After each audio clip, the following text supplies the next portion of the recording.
नमस्ते साथियों, मैं आर्य सोमदेव आज आपके समक्ष बहुत ही गंभीर विषय लेकर आया हूँ। आज मैं आपके समक्ष जो विषय लेकर आया हूँ, इस विषय को प्रत्येक हिंदू को जानना बहुत ही अति आवश्यक है। आज मैं आपके समक्ष जो वीडियो प्रस्तुत करने जा रहा हूँ, इस वीडियो में हम जानेंगे कि जिस देश को आर्यवर्त के नाम से जाना जाता था, उस देश को हिंदुस्तान के नाम से क्यों जानने लगे। जिस देश के अंदर आर्य लोग निवास करते थे, उस देश के लोगों को हिंदू क्यों कहने लगे। आप भली भांति तरीके से जानते हो कि वैदिक धर्म के मानने वाले लोगों के अंदर हमेशा हिंदू शब्द को लेकर मनमुटाव रहता है।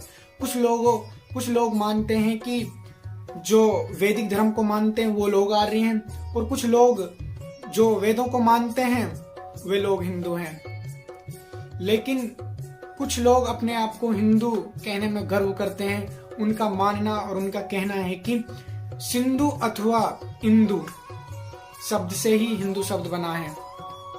वो कहते हैं कि सिंधु अथवा इंदु शब्द से ही हिंदू शब्द बना है, इसीलिए उनका मानना है कि हमें हिंदू कहना उचित है, अनुचित नहीं। लेकिन ये बात पूर्ण तरीके से अप्रमाणित है। प्रथम तो उनकी बात से ये सिद्ध हो जाता है कि हमारा देश का नाम हिंदू पढ़ने से पहले अवश्य दूसरा कोई और नाम था। दूसरी सिंधु नदी के नाम पर ही माना जाए तो आज भी उस नदी को सिंधु नदी ही कहा जाता, हिंदू नदी नहीं कहा जाता। आज भी पाकिस्तान में सिंध प्रांत उपस्थित है। अतः भाषा के बिगाड़ के कारण मुस्लिमों ने हमसे हिंदू कह दिया। ये मूर्खतापूर्ण बात हमको पढ़ाई और सुनाई जाती है। वो लोग कहते हैं कि सिंध के उस पार से आने वाले जो मुस्लिम थे, वो लोग से पढ़ना नहीं जानते थे, इसलिए वो से को है पढ़ते थे। यदि ऐसी ही बात थी तो जो कुरान शरीफ में से आता उससे को कैसे पढ़ लेते थे। जो मोहम्मद साहब में से आता था उससे को कैसे पढ़ लेते थे। जो कुरान शरीफ में से आता है उससे को कैसे भली भांति तरीके से पढ़ लेते थे। अरे जितना बेहतर तरीके से वो पढ़ना जानते थे, उतना बेहतर तरीके से तो से को हम भी नहीं जानते। और आप लोग कहते हो कि वो से पढ़ना नहीं जानते थे।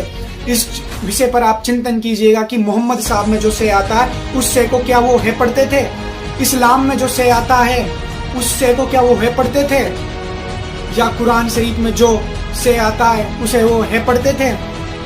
अरे जिन लोगों ने हमें गुलाम बनाया, हमारी बहन बेटियों को बाजारों में नीलाम कर दिया, उन लोगों के तथ्य मान्य नहीं है। अतः ये बात पूर्ण तरीके से अप्रमाणिक है। अरे हिंदू शब्द तो हमको विदेशी मुस्लिमों ने दिया है, हमने उसको वैसे ही स्वीकार कर लिया। जिस प्रकार से अंग्रेजों ने हमें इंडिया और इंडियन नाम दिया, उतना ही नहीं अंग्रेजों ने हमें नेटिव शब्द से पुकारा और हम नेटिव कहलाने में गर्व करने लगे, जबकि नेटिव का अर्थ होता है दास।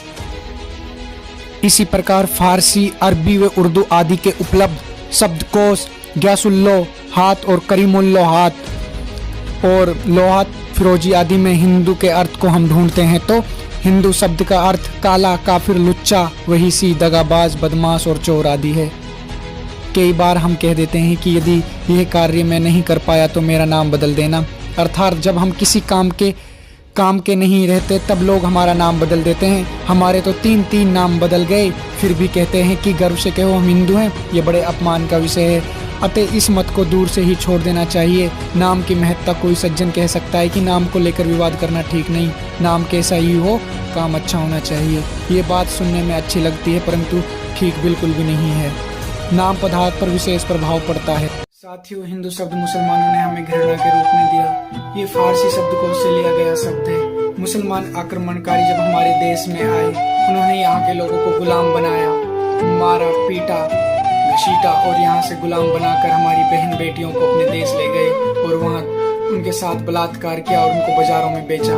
तब मुसलमान लोगों ने हमारे लिए इस हिंदू नाम को दिया। 8वीं सदी से पहले, यानी कि मुसलमानों के आने से पहले, इस भारतवर्ष में कहीं भी किसी स्थान पर भी हिंदू शब्द या हिंदुस्तान का कोई प्रचलन नहीं था। हर जगह आर्यवर्त और आर्य ही नाम प्रसिद्ध था। इस बात को मैं आपको प्रमाणिक तरीके से सिद्ध कर दूंगा कि मुसलमानों के आने से पहले इस देश के अंदर कहीं भी हिंदू या हिंदुस्तान शब्द का प्रचलन नहीं था। आप यदि शास्त्रों में देखो, वेद, रामायण, महाभारत, उपनिषद, इन सब में आपको गीता, जितने भी हमारे धार्मिक ग्रंथ हैं, उनमें आपको कहीं भी हिंदू शब्द नहीं मिलेगा। हर जगह आर्य शब्द ही मिलेगा। आर्य शब्द की श्रेष्ठता को आपको समझने की आवश्यकता है। आपको हिंदू शब्द का त्याग करना होगा। ये हिंदू शब्द हमारे लिए किसी अभिशाप से कम नहीं है।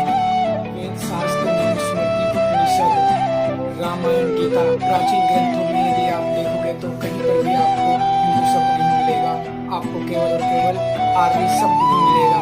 यदि संस्कृत के शब्दकोश, शब्दकल्प में आप यदि आर्य शब्द के अर्थ को देखोगे तो उसमें आपको श्रेष्ठ, सज्जन, पुरुषार्थी, परोपकारी, धार्मिक, उद्धार, न्यायकारी यही मिलेगा। यदि साथियों आप वेदों को देखोगे तो वेदों में आपको आर्य शब्द ही मिलेगा, हिंदू शब्द नहीं मिलेगा। ऋग्वेद में एक मंत्र आता है, आर्य वीरता विसर्जनतो अधिक्षमी, अर्थात आर्य वे कहलाते हैं जो सत्य, न्याय, अहिंसा, पवित्रता और परोपकार, पुरुषार्थ आदि शुभ कर्म करते हैं। आप जिस भी शास्त्र को खोलोगे उसमें आपको आर्य शब्द ही मिलेगा। ऋग्वेद में कृण्वन्तो विश्वम आर्यम, अर्थात सारे संसार को आर्य बनाओ, श्रेष्ठ बनाओ। कहीं भी आपको ये देखने को या लिखा नहीं मिलेगा कि हिंदू बनाओ, अर्थात आपको हर जगह यही मिलेगा कि आर्य बनाओ, श्रेष्ठ बनाओ, आर्य बनो। यदि हम वाल्मीकि रामायण की बात करें तो उसमें भी आपको आर्य शब्द ही देखने को मिलेगा। अनार्य इति मामर्यः पुत्र विक्रयंकम ध्रुवम, अर्थात राजा दशरथ राम को वन में भेजना चाहते थे। वो कहते हैं कि आर्य सज्जन मुझे पुत्र बेचने वाले को निश्चय ही अनार्य कहेंगे, दुष्ट बताएंगे। आपको हर जगह आर्य शब्द ही मिलेगा, हिंदू आपको किसी शास्त्र में नहीं मिलेगा। इतना ही नहीं, महाभारत में भी आर्य शब्द वाले जो श्लोक पाए जाते हैं उनमें आर्य शब्द का अर्थ जो शांत हुए, बैर को नहीं बढ़ाता, जो अभिमान नहीं करता, जो निराश नहीं होता, जो मुसीबत में पाप नहीं करता, जो सुखी होने पर भी अधिक प्रसन्नता नहीं दिखाता, जो दूसरों के दुखों को में कभी प्रसन्न नहीं होता, जो कायर नहीं है और जो दान देकर पश्चाताप नहीं करता। महाभारत में भी आपको ऐसे अनेकों श्लोक मिलेंगे जिसमें आपको आर्य शब्द की श्रेष्ठता देखने को मिलेगी। महर्षि दयानंद सरस्वती जी ने एक बार किसी सज्जन का नाम सुनकर कहा था कि क्रम भ्रष्ट तो हो गए परंतु नाम भ्रष्ट तो न बनो। जिस प्रकार भारत के नाम के साथ भारत राष्ट्र की परंपराएं आंखों के सामने दिखाई देने लगती है, वैसे ही आर्य नाम के स्वर्ण मात्र से ही प्राचीन काल की सारी ऐतिहासिक झलक हमारे सामने आ जाती है। यह मानसिक भाव है परंतु कर्म पर मन का पूर्ण प्रभाव पड़ता है। यदि आर्य नाम को छोड़ अन्य हिंदू आदि नाम स्वीकार कर लेते हैं तो आर्य तो वे सारे परंपरागत इतिहास समाप्त हो जाता है।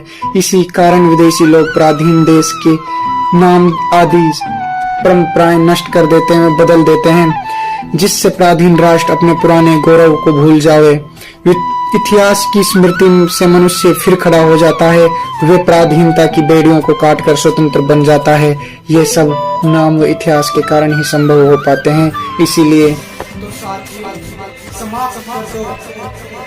तबाह कर दो, नष्ट कर दो उन सभी परंपराओं को जो हमारी वेदों से संस्कृति के पतन से जुड़ी हुई हैं।